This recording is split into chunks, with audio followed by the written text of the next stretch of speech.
when your strength is a hitter's strength, what do you like to, like, which one would you falter to? I will always go with your strength. I always go with my strength. Because if you start trying to do stuff you're not good at to get a hitter out, you just start tricking yourself and trying to trick them. It's like, for me, a good example was I couldn't locate well low and away to righties. And even if that's like, okay, they're just going to roll over, I'm going to miss that spot like 3 out of 5 times, if not more. And I'll just leave it over the middle of the plate. So it's like, it doesn't even become, it like on paper, it makes sense. Like, oh, if you can just throw it away. But like in real life, I can't execute that pitch. So I'm not even going after his weakness because I can't even do that. You don't have that weapon. Yeah, so I don't have that tool. Okay. So that's a good question. But that's where a lot of pitchers go wrong, is because coach is like, oh, this kid can't hit curveballs. Well, it's like, your curveball stinks. He can hit your curveball because yours stinks. Right. So you start throwing him curveballs, or they go backwards, like, okay, kid can't hit a curveball, so I'll start him off with 3 curveballs. Like, okay, well, now they've seen 3 curveballs, so what are you going to throw now? 6 curveballs in a row? So you throw them 3 curveballs, and now you're kind of curveballed out. Then you have to give them what? The pitch they want, which is like a fastball, right? So. Well, it's true, though. Like, sometimes we get so wrapped up in someone else's strength that we don't think about, like, well, what am I good at? Yeah. Let's attack them that way. And at the end of the day, like, I remember asking my pitching coach that same question. I said, hey, if your strength, your pitch, your best pitch is that hitter's favorite pitch to hit, do you still throw it? She's like, yeah, the odds are always in my favor. And that's the thing I throw the best. I'm gonna bet on myself. Yeah. But it's always interesting to hear, like, what are people's takes on it? Yeah, it just depends on the pitcher, but for the most part, it's go with your strength. Because, maybe in something like boxing, it's different, right? Like a boxing, maybe like looking for a spot where they like move their hands away and you can sneak in or something. But in pitching and hitting, it's not that way. And like you said, it's still round ball, round bat. And like, how many times do we like try to hit our spot, throw right down the middle, and they pop it up anyway, right? Like, that's why pitch calling in general and like pitch sequencing, like, it's important, but it's not that important. Like, the execution is more important than anything. Like, if you miss your spot across the plate but hit the black on the other side of the plate, it's still like a pretty good pitch, right? Right. So it's like start with a plan, but don't be married to the plan. Be willing to adapt based on like what is actually happening during the story. That's where I think we do get caught up a lot. And you talked about it earlier.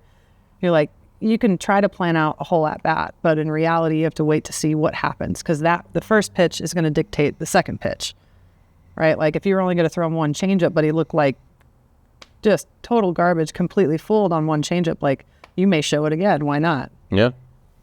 Yeah, and I mean, especially with younger pitchers who don't know what their strengths are, then it's just like, let's just keep toying and find out, like, keep tinkering. And I don't know.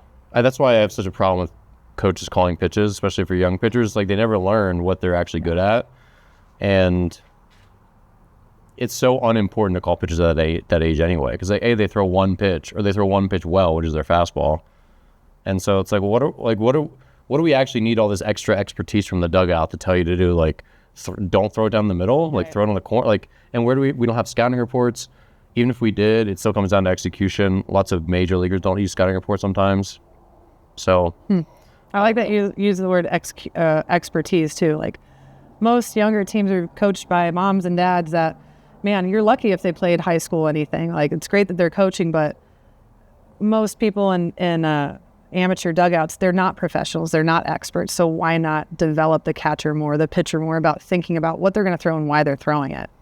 I mean, I'm in the same boat. Like, I see it taken away from softball. Like, they're 12 years old and people are calling pitches in the dugout. And to your point, it's like, what pitch is she really throwing? Yeah. Anyways, and how often does she hit her spot? Mm-hmm. And now the catcher isn't even really thinking or learning the game. Yeah. And people talk about, oh, well, we talk about it between innings, or we talk about it after the game. It's like, it's the same as the MapQuest effect. When MapQuest came out, for all of us old people, like, we stopped really like knowing cities. Like, you're just following the directions on paper, and then, you forget how to like navigate on your own. And then, of course, when Google Maps came out, you're just looking at. Yep. And like, you don't know it all. Like, for me, when I was in a new town, I would just try to get around without Google Maps so that I would learn what streets were what. I would see more of the, the landscape. And oh, I have to turn right at the church and like the big tree and like don't run over that old lady and then do this and do that. And it's the same thing. It's like if coach always calls your pitches and then suddenly you get to pro ball, which is not the goal for everyone, but how are you going to know what to do then when you get there? Right. Like you're not. We're teaching them not to think early. Mm-hmm. Yeah. I always thought it was fun to watch them start to like, I mean, I've played with a couple catchers or even coached some college teams where it's like the catchers were proficient enough that we let them call their games. And it honestly made it more fun. They'd come in and they were so engaged in what was happening because they had control. Yeah, it's a fun part of the game. And ultimately it's their career. And if they never get to do it, and then, you know, everyone has to hang up their cleats one day. Yeah. And they just never got to experience that part of the game, which I think is really sad. Yeah. So, yeah. But yeah, I mean, to circle back, kids are never going to, it takes a long time to figure out what your strengths are. I didn't really know my strengths and how I got hitters out until like second year pro ball. And maybe that's long. Maybe I was kind of slow, but our coach called pitches in college. I would try to shake them off as much as I could because I did not like the way they called the game. And in pro ball, I learned that the way they called the game in college was terrible for me. Everything was soft away. Everything was just away. I was really good I was good up the ladder. And so I was like pitching the wrong way for like my entire college career. And I was definitely worse because of it. But I didn't know that until I got to try other things and like figure it out. And I was like, oh, guess what? When I go inside, I'm actually pretty good. When I climb the ladder, I'm actually really good. When I go low and away all the time, my rising kind of fastball actually rises into hitters' bats and I'm worse. And until I figured that out, and like when I did figure that out, I just got way better because it's like, all right, now I can just be extra aggressive inside. I can miss inside. And you start to learn like what your formula is to get outs, and then you just follow it. And like all these guys in the big leagues, they know themselves well, and they follow a general formula. Like, I'm going to get ahead, and this is what I do. This is what I do when I get hit with a slider. This is what I do when I get hit with a fastball. This is what I do.